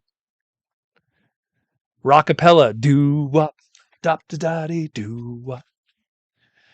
Yeah, she sneaks around the world from Japan to China. She's a sticky finger. I don't know all the lyrics. That's the goat. I love Carmen San Diego. And back in the day, when you had the old black and green Apple II computers, we would play the Carmen San Diego game on that at school. And I loved that. That was so cool. Proto, would you up for writing a Shantae comic for Udon? Well, Matt Bozon, who's the creator of Shantae, he kind of has like whenever Udon is making Shantae comics, it's kind of like his job to write the stories because I mean he's the creator. In all honesty, I love the Shantae games, but I rather if the creator is available, he should be the one writing the story. Like if I would write it, I would just find myself constantly referring to him. Is this okay? Is this okay? Like it's kind of the same thing with the Mega Man stuff where like whenever I do story elements, if I feel I'm going out of line, I always want to run it by Inafune-san before, especially when it's anything related to Zero, you know. Obviously I do my own thing when it comes to classic series, but like with Zero series with X series, it's a little more touchy. But Matt Bozon, he has a lot of stuff planned. He has lots of. There's going to be a Mega Man Shantae crossover cover that's up for pre-order right now on Udon's website. So you have like Shantae, but she's in the Mega Man armor and stuff. So you could pick that up right now. Matt Bozon drew that. So that was a cool cover that he did for us. Aside from that, there's no other major collaborations. There's just the swimsuit issues and then the comics here and there that Matt is writing. So, yep. Well, there was the black and green Apple II Carmen San Diego. Then they had the Apple Pro, which was the color one. And then they had the Carmen San Diego DOS CD edition, which had voice acting, which was incredible in all honesty. Contact employee travels. I remember the commissioner would always say that. And the old way, the old copy protection with those games was every time you caught a criminal, you had to like refer to the almanac, which was their form of copy protection, so that you could go on to the next criminal. Because back then people were just bootlegging games all the time and just copy that floppy, as they called it. You know, but it was great. It was great. Good stuff. Great stuff. PBS was a large part of my childhood because we didn't have cable at home initially. So that was that and YTV were like my go to, and a few French channels were my go to for any kind of content. I didn't get Fox, like no joke. I didn't get Fox until, gosh, I want to say 10 years old, 12 years old, somewhere around then. Whenever Power Rangers, when it went into the Thunder Zords, so that was like season 2. So I want to say 1994. So yeah, it was, or 93. No, 93 would have been first season. So 94. So I'd want to say like maybe when I was like 11 years old, 12 years old, that's when I finally got Fox. So we got like cable much later, unfortunately. I actually still have my old copy of Carmen San Diego, the CD version. I still have it to this very day. I didn't get, like, no joke, like I didn't get rid of any of my PC stuff because all of that stuff was so expensive to get back in the day that the mere thought, like, we'd get rid of our Nintendo games, but we would never get rid of our PC stuff because like a Nintendo game was like 59.99, but a PC game was $100. So you would never get rid of those. So I still have all my big box PC stuff. I still have Carmen San Diego, Duke Nukem, Myst, everything. Leisure Suit Larry, King's Quest. I got all that stuff still to this day. And of course, Eco Quest, my favorite. Love Eco Quest. Good, good, good, good. But a lot of projects coming. We're going to do some announcements at Otakuthon at the panel. So, and the panel, I believe, will be Friday in the evening because the thing with Otakuthon, because it's a big, crazy show, it's like there's always like 24-hour events happening. So, like, there's always panels going late into the night. There's all kinds of events. There's a game room that never stops. So, I know that I'll be doing a panel on Friday and Saturday. So, stay tuned for that. Uh, Leisure Suit Larry with the age testing. Control Alt X. And that's how you get past the age test. I learned that as a kid. That's how you do it. Uh, what else? What else? What else? Trying to think of what else there was. I mean, there's tons of stuff that I got upstairs. Like, what else did I buy? I got a bunch of bootleg Lego stuff for the lady. She liked that. She bought a bunch of bootleg Lego stuff. Like stuff that like Lego would never do, like Dragon Ball and JoJo's Bizarre Adventure. She bought a bunch of those. Um, what else did we get? What else did we get? A lot of comic book stuff. A lot of comic book stuff. Because DC and Marvel was there, so they had all kinds of promotional material and stuff. Got a bunch of Magic the Gathering promo cards because they had the Marvel ones, and then they had the Star Trek promo cards that they were giving out. So we got a bunch of those. Um, my goodness, like again, the gift bag from Hasbro was like, like this is the tip of the iceberg, because they gave My Little Pony, K-pop Demon Hunters, um, what do you call it? Uh, Star Wars Black Series, Marvel Legends, Furbies. They gave even some Symbiote Studio stuff was in there. What else did they give? What else did they give? They gave My Little Pony belt buckles. They gave all kinds of wackiness, all kinds of wacky stuff. But again, primarily because it's promoting everything that they're going to be doing for 2027 and then some from both a licensing.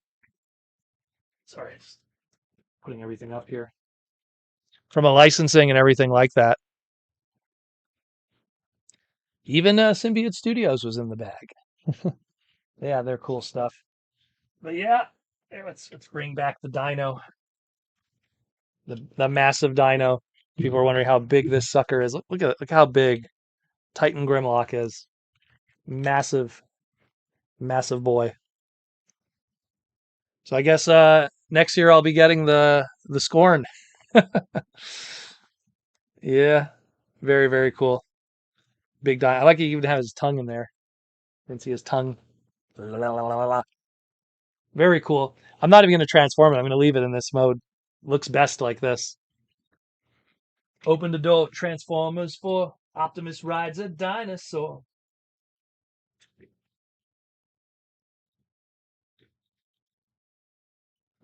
Good stuff. How much time we got left? 15 minutes left. 15 minutes left. And tomorrow I got to go print up some stuff for Otakuthon. I got to go print up some signs for the booth. Going to start packing everything and getting ready for that show. And then tracking down a few things. I got to do some I didn't get to do any toy hunting. Proto, why is there a skeleton in your luggage? Yeah, man, that was so thanks for reminding me. So I had to put this. Oh, geez, there goes the tail. There goes the tail. I had to put this in my suitcase because obviously this was given to me last second. Like pretty much Evan was like, it's like, hey, Proto, do you want a dinosaur? I was like, what? And so he gave it to me. And it was a nice gift again. That was so nice of him. But the problem was, it's just like, how do you fit this in a suitcase when you already have like planned everything else? And what ended up happening was I like half kind of transformed it in robot mode and had it. It's kind of like picture like Grimlock in robot mode, but like doing a cannonball, like into like a swimming pool. So I kind of did that, and then I had like the tail next to it, like this, and that was all that was in my carry-on suitcase was that and clothing. Like I just put clothing around it just to make the space. And I remember the guy at security, obviously they scan all your bags when it's your carry-ons, and they were like, "What the hell is in his bag?" Because it looked like, no joke, it looked like the skeleton of a person. Because you imagine like you see something like this in there, with all like these rib cages and stuff, and then it's on the X-ray system. And they're just like, oh my God, what the hell is that? But except it was in robot mode like this. It looked like a fetus. It looked like a fetus or something was in my bag. And so obviously it got flagged. And if you know, in the airport, normally you just go through and that's it. But it was like it went through and then, and then they opened it up and they're like, oh, it's a toy. Okay. It looked weird. So that happened to one of my buddies going to Japan. He brought his camera, but he also brought, it's called a gorilla stand, which is you have like a normal tripod and then you have like a gorilla stand. A gorilla stand, it's like a tripod that has like articulated like tentacles, for lack of better words. And so his gorilla stand was, I guess it was in a weird position in his suitcase. So when they scanned it, it looked like a live animal or something. It looked like a squid or something. And so they were like, okay, we got to see what that is, you know? So very bizarre. What's up, Ninja? How you doing?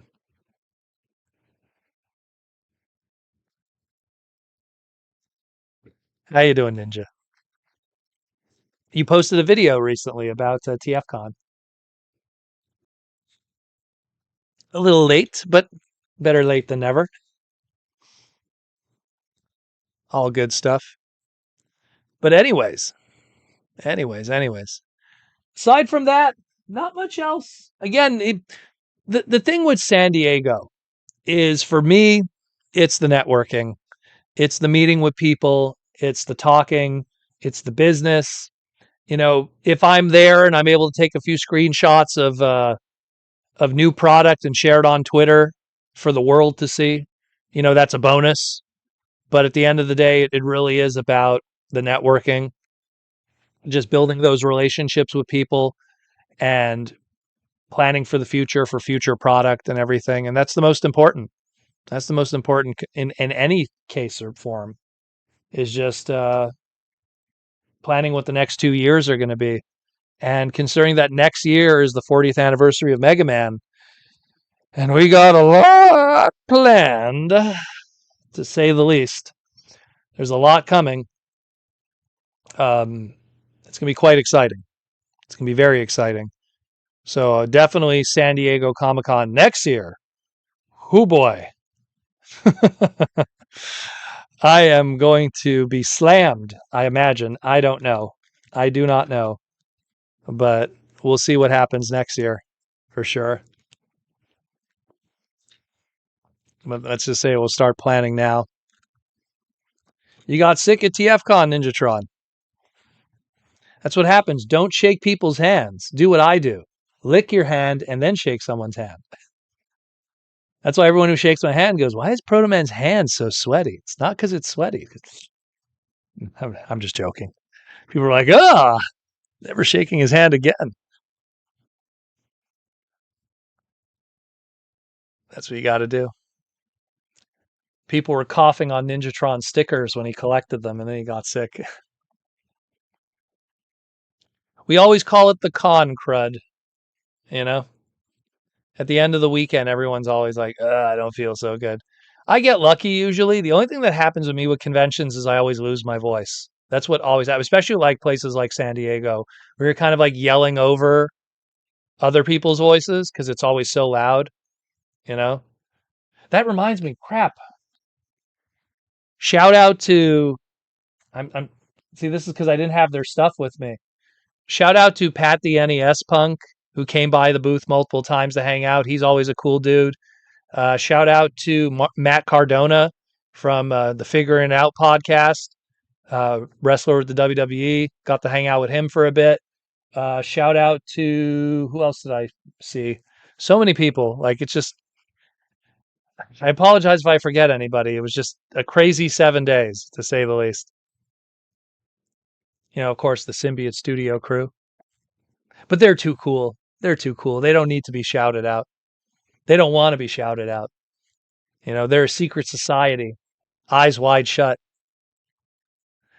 T-Formers 2000 didn't feel too bad after Toronto, thankfully. Toronto's easy, in my opinion. Toronto's like, out of all the shows I do throughout the year, with the exception of the charity auction on Friday, The rest of the convention is a walk in the park. It's a small show. It's low energy. It's not too bad. Like it's just like if the charity auction didn't exist, everything else would be easy. Like that would be a slam dunk of a show. So easy. That's why like when I do the other TF cons, like the USA ones, the only thing that drains me is the travel, but otherwise like I don't have to do charity auction. I might do a panel with Aaron Archer, but that's about it. You know, keep them very simple. TFCon Twins with the 6.99 super chat. Will we see repaint remolds of Nexus combiner frame in the last two limbs at the end of the line into next year? I could say this much: you will get the other two limbs, and let's just say they're cooking something for a frame. There's nothing right now, but for sure they're cooking something with a frame. So don't worry about that. Don't the Transformer fandom, it was crazy. Like, I'll post those images and then I'll get roped into people arguing like in the ats, which I hate that, where like one guy comments and another guy argues and they're arguing and now it's in my mentions permanently and I have to look at their whole argument all the time. This is why I don't put social media on my phone. This is why I don't activate notifications, because it's a nightmare. And so, like, just two people arguing, oh, that's stupid. Oh, they should have done this. Oh, blah, blah, blah. It's like, look, I'll say this once and I'll say it again. It's not going to be the last time. You know, if you hate a Transformer figure, oh, I hate this Cyclonus figure. Oh, it's the worst Cyclonus figure. Here's a spoiler. Spoiler, it's not going to be the last time. It's not going to be the last Cyclonus figure. So guess what? You'll get another opportunity. You'll get another Cyclonus figure. Oh, I hate this Ravage. It's the worst Ravage ever. Well, guess what? More Ravages are coming. Might be better, might be worse, but you'll get another swing at bat, so to speak. So I'm confident in Nexus. I mean, I like the original from Fun Publications, and it's doing exactly what the Fun Publication one did. So I'm for it personally. I like it. And I feel that he should be the biggest of the bunch anyways, kind of towering over everyone else as the combiner. If there's one that I want to redo on, it's the 13th. I don't want Star Convoy in my collection representing the 13th. That feels weird to me. Give me like Zeta Prime. Like give me like the next Matrix holder or something as the 13th. Give me the Chosen. Give me something like that. I rather that personally than having a Star Convoy as that representative. And he's too big. He's again, Nexus Maximus should be the one towering over everyone, or Nexus Prime. I call him Maximus because that was his old trademark name. But that's the way that I would want it, because I'm looking at my original 13 display now, and it's like the big guys make sense except for Star Convoy. That's the one that's like, no, that shouldn't be there. Logos Prime is just a Sound Blaster redeco using the Cybertron Galaxy Force Soundwave. I I would want something a little more fresh. That was kind of like I don't want to say a retcon, like it's kind of like, oh, that's one of the ancients, but not really. And then kind of the wiki ran with it like they always do, even though it's not factual. So it is what it is, like it always is. But yeah, 5 minutes left, guys. 5 minutes left. I'm trying to think if there's anything else I forgot to mention before or after. I know tomorrow I'm going to be hunting for those nano Hot Wheels, nano Hollywood Ride Transformers. I'm going to be hunting for those tomorrow at Walmart. Got to do some other hunting, some printing of stuff, grocery shopping. We're just catching up on everything since coming back from San Diego. It's been a pretty crazy week. Pretty crazy week. But again, we'll see what comes of everything. Oh, we got a $10 super chat from Discipline of Magnus. Thank you for the gold super chat. Follow-up question I made to you a few years ago. Okay, cool. I'm a custom paint. I'm a custom paint TF. I wonder if there is any characters you think should have been made with molds that were not done. Well, I mean, there's a few that are like the very obvious ones. Anytime you get a Rodimus mold, right? You have a built-in Primus every time. Think about like how Primus is always depicted in Marvel media. He has the hot rod spoiler. He has the hot rod head sculpt. I mean, we had a gold lucky draw Rodimus as Primus many years ago. I own that one. So it's surprising to me that all of these hot rod and Rodimus molds that we've gotten. I mean, especially even like the Commander class that underperformed for Kingdom. You know, there's opportunities there to do stuff, you know, and do a partial. It's, you know, where it transforms slightly differently, where it doesn't have to have the trailer and everything, and just have it be a car or whatever, and do a partial that it's Primus that transforms into, you know, a golden truck. So that's the one that I always wonder, like, oh, they haven't done that yet. Like, you know, there's so many of that. So that's one. Um, you know, there's a lot of easy repaints. Uh, Shattered glass. I'm just looking at the shattered glass display. Shattered glass is like every character has that alternate color scheme because of shattered glass. So that's a given. There's a lot of them, you know, but it's just I always felt the Primus one. The Primus one is always a given because it's like you have all that, you know, those Roddy molds, and you know, you could do a black repaint of a Roddy mold. You could do a sideburn if you want to really stretch it because that's kind of a thing now. But in general, it's like you got to do a Primus, you know, especially if you want to keep that trademark, you know, in the system. We always do a Unicron something every 4 years, but we haven't done a Primus in forever. So, but you know, that also might be next year. So we shall see with that. Uh, Discipline then does another one. Hope to see you again in October for TFCon Orlando. Much love from Florida. Thank you. Thank you. Thank you. Thank you. The plan so far is to go to Orlando. I mean, the only way things would change is if somehow Aaron Archer bails out and then I have to figure out a new hotel situation. Maybe that would probably be the only thing.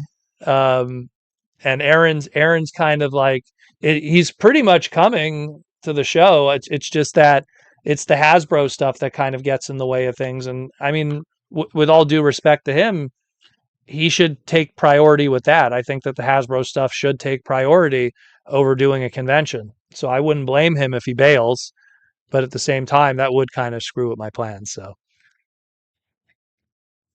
and then I'll have to find a floor to sleep on it or something at the last second because probably the hotel rooms are probably sold out by now. But yeah, we'll see. We'll see.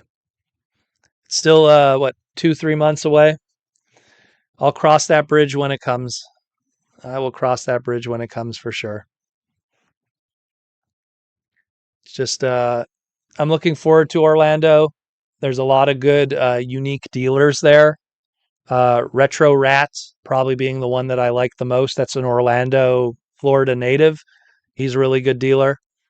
There's a few other really good guys there too. Shout out to, well, I don't know if he wants his real name out there, but shout out to the Goldenrod. I guess I'll call him that. That was his old screen name back in the ATT days. He's a native to Florida. Very, very cool dude. James Hopkins, what's for dinner? Well, we had steak. We had yams, aka sweet potato, and we had broccoli. And then she also had a cucumber salad with sesame seed oil that she always makes for herself. And that was dinner. in a nutshell.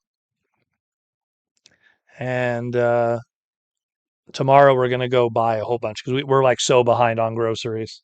Like I think I'm like down to like one jug of orange juice. Like I'm so behind on everything. It's really hot, unbelievably hot. Oh God, no! I don't even want to hear that. Oh God, no. Uh, we'd put you up for TF Conrad. Well, we'll worry about that. Like if somehow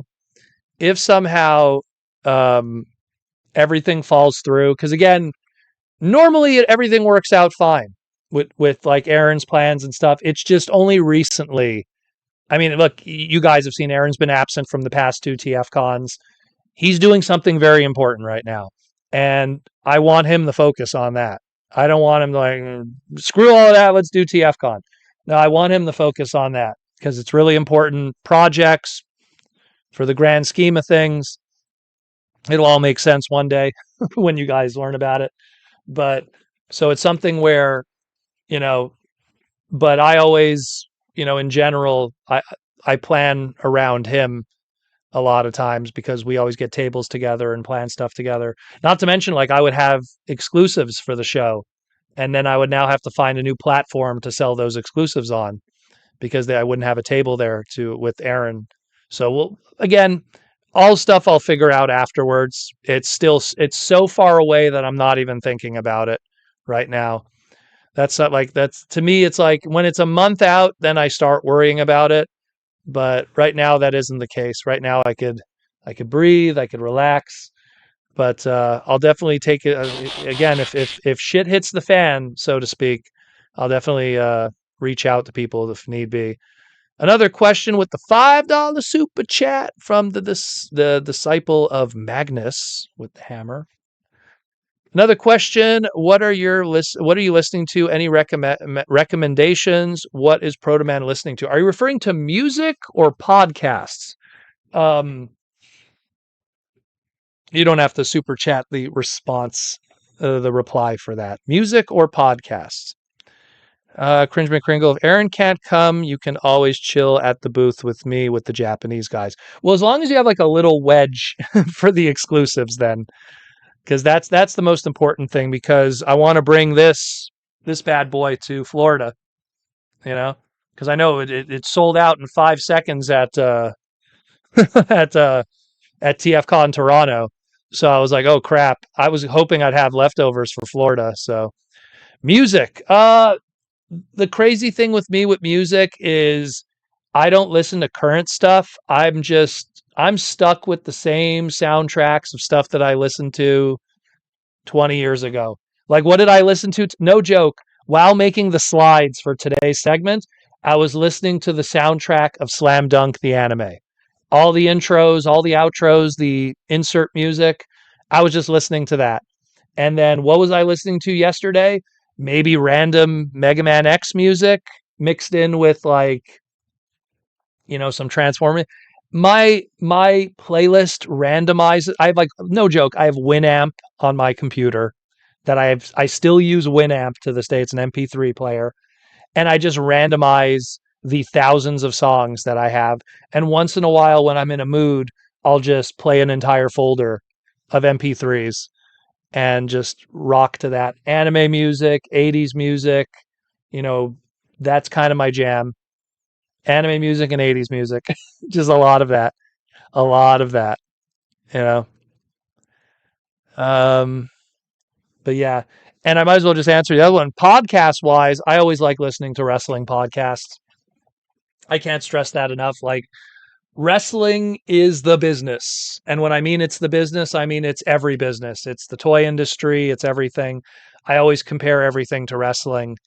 And I love listening to the behind the scenes of wrestling and how the industry is put together. And, wrestling is promoting, wrestling is organizers, wrestling is figuring out stuff on the fly. It's, it's all of that and then some. It's going to hotels and traveling. It's so similar to our worlds that it's hard to believe. Fonhart, my wife wants one of those Nintendo Rodimus. Well, for sure, I'm gonna be bringing them. I'm probably gonna make 50 of the Rodimus and maybe 25 of the Galvatron. Um, Not 100% on that yet, but for sure I'll be bringing them. 100% I'm going to be bringing them. And maybe another bonus something too. We'll see. We'll see. I don't want to make any promises just yet. But that's definitely in the cards. Lizard Sphere X, speaking of good old days, Sebastian Bach did a cover of Hunger. Well, Sebastian was at San Diego. He was the one doing the acoustics for Stan Bush. He was very cool, very talented. He was even at the panel when he gave the free thing going on.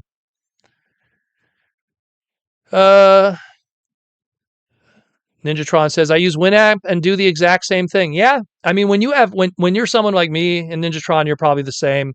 When you have thousands of MP3s of all kinds of anime music, of all kinds of Japanese music, of all kinds of 80s music, you just like have folders and randomizers and you just, you know, like whenever I write a comic, I want to get into a mood. So it's like, oh, I'm going to be writing this story. So I kind of like get into a mood. So I listen to specific music of that mood, you know. I'm the same thing too when I would read comics. Whenever I remember the first time I ever did it was years ago. This is before like MP3s. Uh, Me and my sister used to buy CDs from a store called Sci-Fi Anime. Shout out to Lou, who owns Sci-Fi Anime, he's still around to this very day. Um, we used to buy anime CDs, and we would read like manga, and we'd play those anime music CDs while reading the manga just to like get into the mood of it, you know. Rama One Half or Sailor Moon or One Punch Gospel, if you know what that one is, another Rimiko Takahashi creation, boxing manga. But yeah.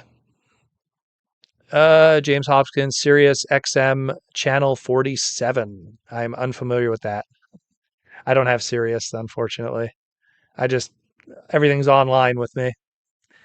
Fawnhart, she's the reason I bought all those Micromaster bootlegs from you in Orlando.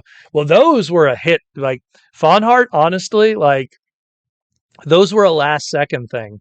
What happened is originally was going to bring, I believe it was the Sega Genesis cartridges to Florida, and for whatever reason they got stuck at customs and they didn't arrive at time for me to like bring them. So at the last second, my buddy from Sir Toys, shout out to him, he's like the king of bootlegs in China. Sir Toys all the time, shout out to him, what a great dude. He would always contact me and he'd be like, hey, here's a garbage bag of Rodimus bootlegs. Just pay me for shipping and you could have them for free. And he would do that all the time with me. He would hook me up with all kinds of stuff that he just doesn't need anymore. And so I was just like, okay, if I don't have, the exclusives, I'll just bring all these rainbow Rodimuses, as I call it, the rainbow of Rodimus, all these different colored Rodimus bootlegs. And people love those. That did incredibly well. Like even Aaron Archer was like, wow, like all you're selling is bootleg Rodimuses and Transformer One trading cards, and you're making more money than I am.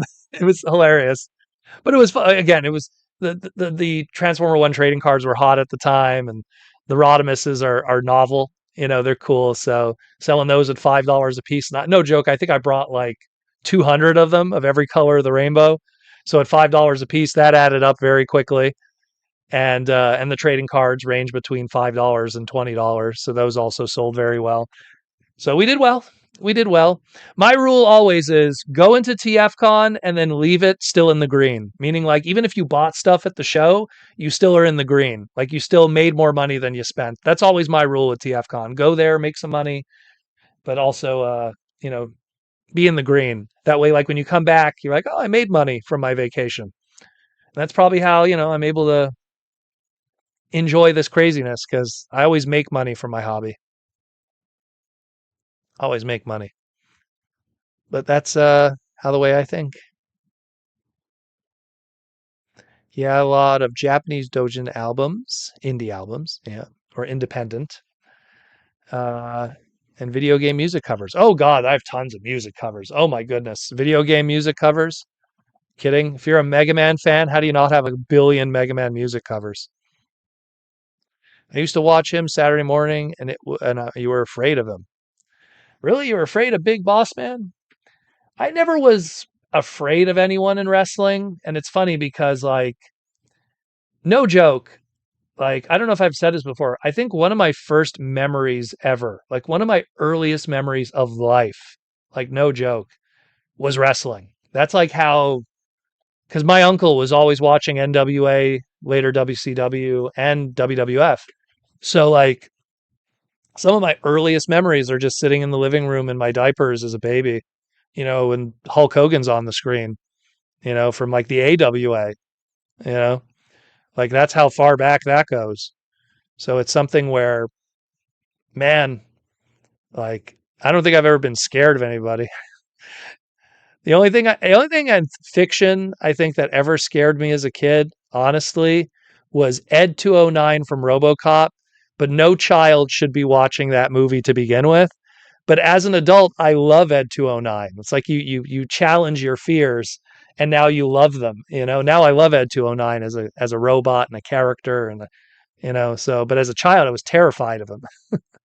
I remember I played the RoboCop arcade game as a kid, and this has to be like 1988, maybe 1987, no, maybe 88. And I remember, like, at the end of the first stage, like, you hear and then you hear he comes on the screen, Ed 209. I was like, oh my god! And I told my father, play the game. I can't look at the screen. Like, that was probably the only thing I was ever scared of as a kid, was just that. And now I think he's cool. So now he's awesome.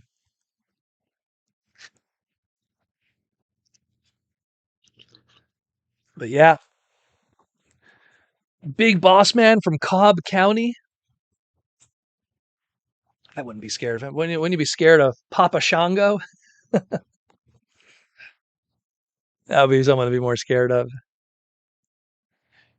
First of all, you have 10 seconds to comply. You are in violation of Penal Code 4162. You now have 5 seconds to comply, or I will use fatal force. You have 5, 4, 3. Ba ba ba ba ba ba ba ba ba ba. It was the first ever you killed Kenny, except it was Mr. Kinney. That's the reference to South Park. Was the guy who got killed by Ed 209 in that movie was Mr. Kinney. They killed Kinney. People who don't know. Papa Shango was too silly. Well, you know what they say, pimpin' ain't easy. And if you get that reference, then that's all you need to know. We are done for today, guys. We're going to end it with pimpin' ain't easy.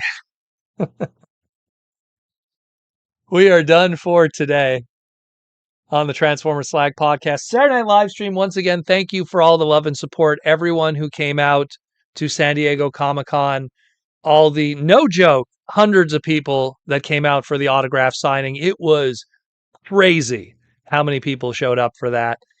Thank you for people who showed up for the panel afterwards. The panel was an absolute success. Thank you for everyone who came by the Symbiote Studio booth and supported Symbiote Studio and made record-breaking numbers with that. That was fantastic stuff too. Again, go pick up your G2 Grimlock. I hope it's not sold out. It is live right now. Go get yourself a G2 Grimlock if you haven't already.